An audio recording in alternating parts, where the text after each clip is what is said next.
Hello and welcome everyone. Crack study Hindi में आपका स्वागत है। आज के इस वीडियो में हम बात कर रहे हैं अणु क्या होते हैं, यौगिक किसे कहा जाता है, मिश्रण और तत्व किसे कहा जाता है। तो चलिए शुरू करते हैं। वीडियो शुरू करने से पहले अगर आप हमारे चैनल पर फर्स्ट टाइम है तो प्लीज़ हमारे चैनल को सब्सक्राइब कीजिए ताकि इस तरह के वीडियो आपको मिलते रहें।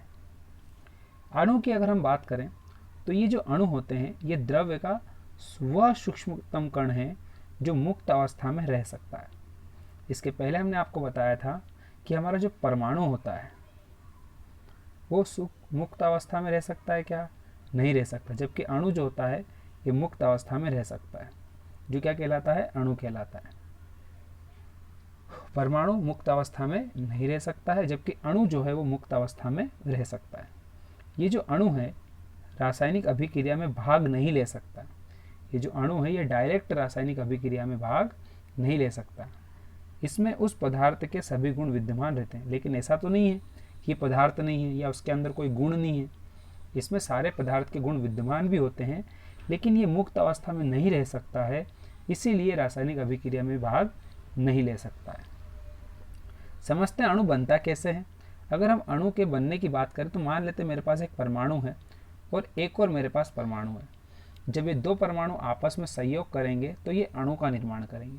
तो ये तो एक परमाणु था, ये भी एक परमाणु था, और ये जो बनकर तैयार हुआ H2 ये मेरा क्या था? अणु था। तो अणु को बनने के लिए परमाणु की जरूरत होती है। परमाणु कितने चाहिए? तो दो या दो से अधिक परमाणु जब आपस में सहयोग करते हैं तो हमारे अणु का निर्माण करते हैं। जैसे कि यहाँ पर लाइन लिखी हुई है उसी से हम समझ सकते हैं। क्या लिखा हुआ है कि जो तत्व होता है इसका अणु दो या दो से अधिक परमाणुओं के सहयोग से बना होता है या निर्मित होता है। जैसे यहाँ पर H2 लिखा हुआ है और S8 लिखा हुआ है, मतलब यहाँ पर दो परमाणु किसके होंगे? हाइड्रोजन के, जो आपस में सहयोग करके क्या बना लेंगे? H2। जबकि सल्फर के मेरे पास कितने होंगे? 8 सल्फर होंगे, जो आपस में सहयोग करके क्या बना लेंगे? हमारे पास S8 अणु बना लेंगे। तो अणु बनने के लिए दो या दो से अधिक परमाणुओं की आवश्यकता होती है। इसके बाद अगर हम बात करें तो जो अणु होते हैं, यौगिक का अणु जब एक से अधिक तत्वों के परमाणु परस्पर मिलकर सूक्ष्मतम स्वतंत्र कणों का निर्माण करते हैं तो ये यौगिक बनाते हैं। वही बात आ गई कि अभी हमारे पास जो अणु थे वो दो या दो से अधिक परमाणु के सहयोग से बन रहे थे। अगर हम बात करें कि और भी ज़्यादा अगर तत्व आपस में सहयोग करने लगते हैं तो ये यौगिक का निर्माण करते हैं। जैसे मान लेते मेरे पास एक अणु हाइड्रोजन का था, परमाणु, और दूसरा भी हाइड्रोजन का था, तो इसने पहले H2 बना लिया। अब ये H2 अणु किसी परमाणु के पास गया और इसने रिएक्शन करके क्या बना लिया? H2O बना लिया। तो इस तरह से अगर हम देखें तो इसको हम कुछ इस तरह समझ सकते हैं कि ये दोनों हाइड्रोजन आपस में सहयोग करके H2 बनाते हैं। अब दो हाइड्रोजन परमाणु किसी के पास गए और ऑक्सीजन के पास गए तो इन्होंने बना लिया H2O। तो यहाँ पर आप देख रहे हैं कि दो हाइड्रोजन है और क्या है? एक ऑक्सीजन है। तो दोनों परमाणु अलग है और ये एक परमाणु अलग है। तो ये दो परमाणु और ये एक हाइड्रोजन ऑक्सीजन वाला परमाणु ये आपस में सहयोग करके क्या बना रहे हैं? H2 बना रहे हैं। तो ये जो H2 बना है ये अणु, तो पहले सिंपल H2 होता था अणु, लेकिन अब H2O एक और परमाणु जुड़ चुका है तो ये यौगिक में परिवर्तित हो गया। इसी तरह से अगर आप देखोगे तो NH3 भी क्या है? NH3 भी हमारा कंपाउंड बन चुका है। H2O भी कंपाउंड बन चुका है जिसको हम यौगिक कह रहे हैं, और हमारा अमोनिया भी यौगिक बन चुका है, कार्बन डाइऑक्साइड भी यौगिक बन चुका है। कैसे बना है? तो ये परमाणु के सहयोग से बना। हमारे पास एक कार्बन परमाणु था, एक हमारे पास दो ऑक्सीजन परमाणु थे जिन्होंने आपस में सहयोग करके CO2 बना लिया, जिसको हम यौगिक कहते हैं, और ये हमारा CO2 क्या बन गया? यौगिक बन गया। तो कब बनेगा यौगिक का अणु? जब एक से अधिक तत्वों के परमाणु आपस में मिलकर सूक्ष्मतम स्वतंत्र कणों का निर्माण करते हैं, तब जाके यौगिक बनता है। सूक्ष्मतम और स्वतंत्र कणों का निर्माण कर रहे हैं तब जाके ये यौगिक बनते हैं। इसके बाद अगर हम देखें तो अणु क्या होते हैं? अणु का निर्माण दो या दो से अधिक परमाणु के निश्चित अनुपात में जुड़ने से होता है। मतलब ऐसा नहीं है कि आपका एक हाइड्रोजन है और कोई और आके ऐसा जुड़ जाए तो ये OH बना ले, ऐसा भी नहीं होता है। तो इसको बनाने के लिए क्या होता है? एक निश्चित अनुपात की आवश्यकता होती है। तो जो हमारे परमाणु होते हैं वो क्या बनते हैं? जब परमाणु जो होते हैं वो एक निश्चित अनुपात में आपस में सहयोग करते हैं, और जब परमाणु निश्चित अनुपात में आपस में सहयोग करते हैं तो ही अणु का निर्माण होता है। और ये किसने बताया था? डाल्टन द्वारा दिया गया था, गुणित अनुपात का नियम।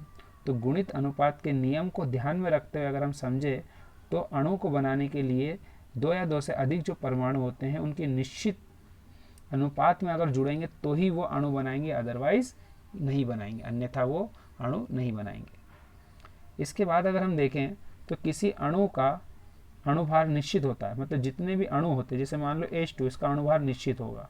ये किसी के साथ भी जुड़ जाए, जैसे मान लो H2O में जुड़ा तो H2 का अलग है और O का अलग है, लेकिन अगर पूरे का देखेंगे तो फिक्स होगा। अब जैसे मान लेते हैं कि आपने वाटर एक जगह से तालाब का लेकर आए और एक जगह से आप रिवर का वाटर ले आए, तो क्या इसका जो अणुभार होगा और इसका अणुभार अलग अलग होगा क्या? ये तालाब का है मान लो और ये कहाँ का, नदी का। तो तालाब का पानी हो चाहे नदी का पानी हो चाहे समुद्र का पानी हो, इनका अणुभार कैसा होगा, निश्चित होता है।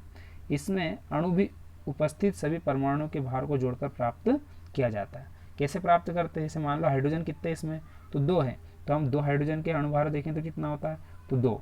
ऑक्सीजन कितना, 1, और 1 का कितना होता है, 16। तो इसको हम प्लस करेंगे तो कितना होगा, 18। तो 18 इसका क्या हो गया, अणुभार हो गया। तो परमाणु जो जिससे मिलकर हमारा अणु बना है, यौगिक बना है, उसमें जितने ही परमाणु होते हैं उनके भारों को जोड़कर प्राप्त किया जाता है, जिसको हम क्या बोलते हैं, अणुभार कहते हैं।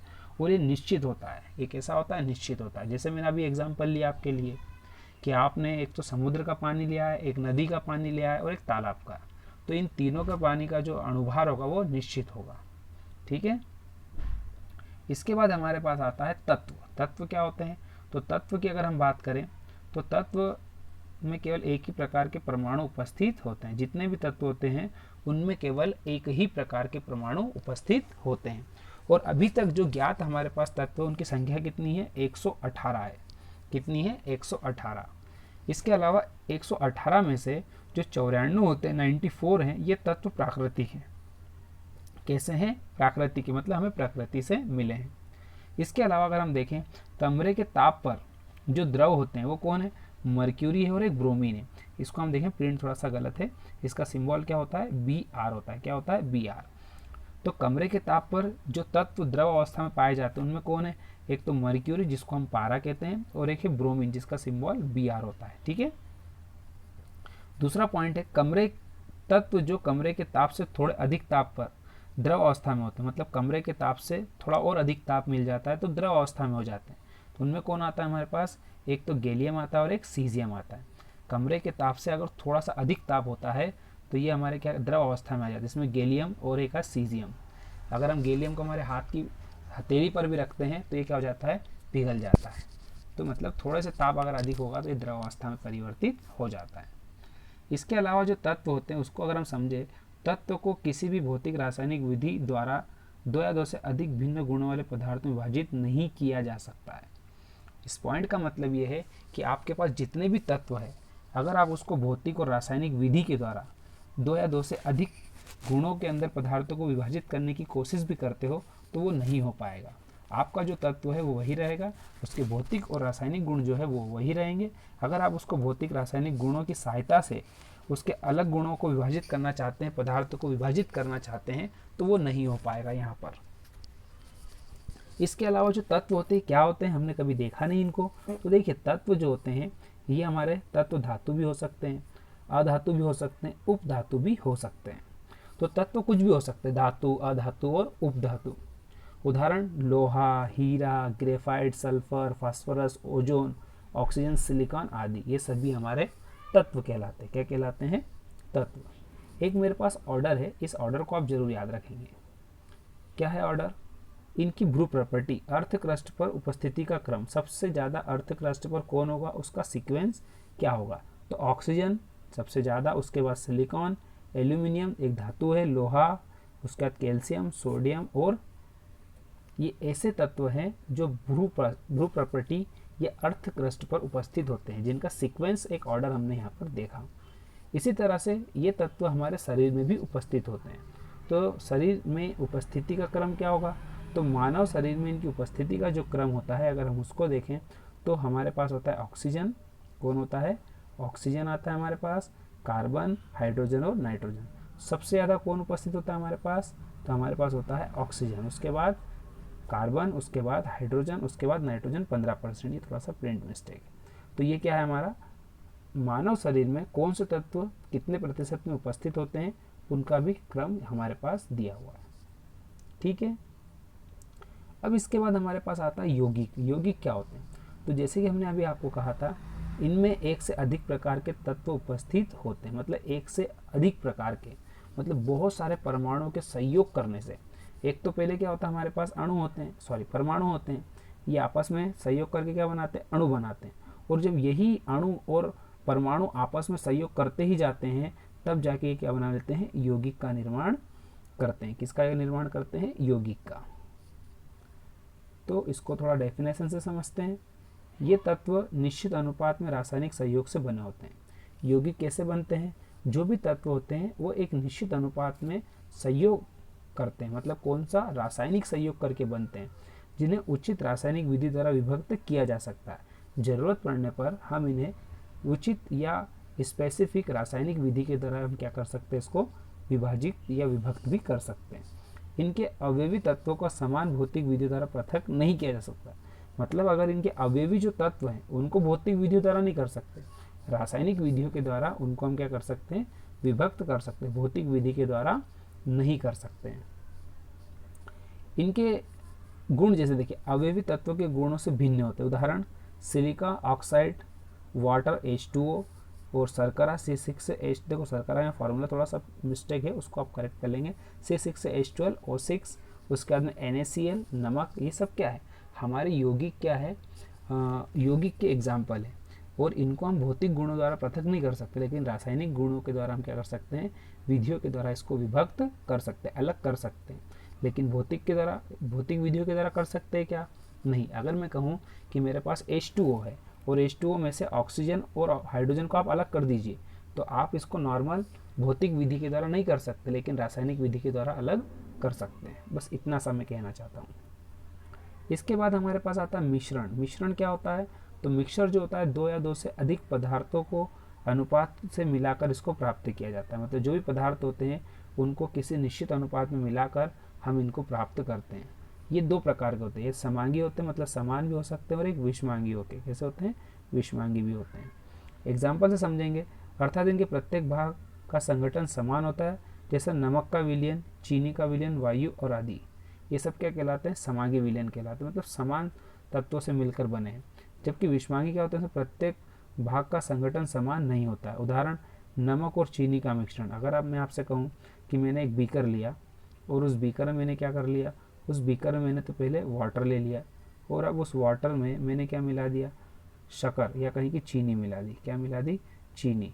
तो यहाँ पर चीनी के अलावा अगर मैं उसके अंदर क्या मिला दूँ, नमक मिला दूँ, तो एक मिश्रण बन के तैयार होगा। तो ये विषमांगी मिश्रण होगा, क्योंकि चीनी का और नमक का दोनों का स्वाद अलग होता है, वो दोनों अपने गुण प्रदर्शित करेंगे।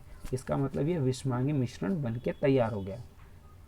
जबकि समांगी मिश्रण क्या होते हैं कि आपने क्या करा, पानी के अंदर नमक मिला दिया, तो वो आपका समांगी विलयन है। अगर आपने उसमें नमक के अलावा चीनी मिला दी तो वो आपका विषमांगी बन जाएगा। मतलब अलग अलग पदार्थों को मिलाकर जिनकी प्रॉपर्टी या गुण अलग होते हैं, तो उनसे विषमांगी पदार्थ बनता है, विषमांगी मिश्रण बनता है। और अगर एक ही पदार्थ आपने मिलाया है तो वो समांगी विलयन बन के या मिश्रण बन के तैयार हो जाता है। यहाँ एग्जाम्पल दे रखे मिश्रण, कोलाइडी विलयन आदि। इसके अलावा अगर हम बात करें, वायु जो होती है अनेक धूल के कणों का गैसीय मिश्रण है। गैस का मिश्रण कैसा? बहुत सारे हमारे आसपास जो वायु है उसमें बहुत सारे धूल के कण होते हैं।